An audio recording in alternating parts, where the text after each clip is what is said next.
Ah, Demda. Bo baba muida sei. Aiwa bo swima mix. Zvingodai asinifambiri. No mutonge mango surugiro chief. Andopuwa present. Unopiwa present? Andopuwa present. Asera riri birthday renyu? Ine zuro ranga riri kwete kuti birthday rangu isachi but ona nezuro ranga rivhala andopuwa present. Unopiwa present? Anonipa present. Ari kuti wai asina kukupai present? Hanzi mari yakatakurwa nemakonzo. Mari yatakurwa nemakonzo? Hanzi mari yakatakurwa nemakonzo yaifanira kunditengera vhali. Yese asira riri dollar?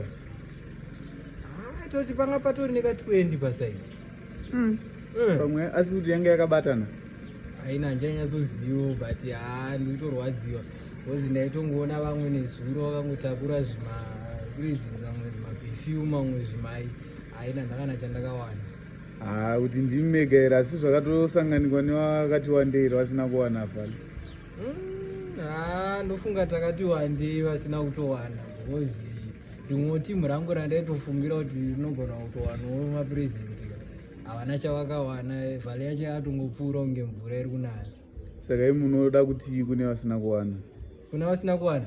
Kuna vasina kuwana tongoti patience pays mana. Muchaiwanawo pachauya imwe vhali pamungopiwa. I never know. Patience pays. Hanga wangoramba vari patient zvinoita. Ko wakawana vari murudo muda kuti nawo? Wakawana vari murudo? Hakawana vari murudo nongoti kerioni rambai muchingoita yamuri kuita muchisapotana. Imi muchiri kubhilivha here musikana wenyu kuti next time anogona kupai kana kuti zvakatoima? Handobhilivha. Hangoti apa gatimbotiwo yakatorwa zvoshuwa nemakonzo akaishaya but handobhilivha kuti next time ndoiwana. Which means munhu wenyu munomuda handiti? Zingaiti.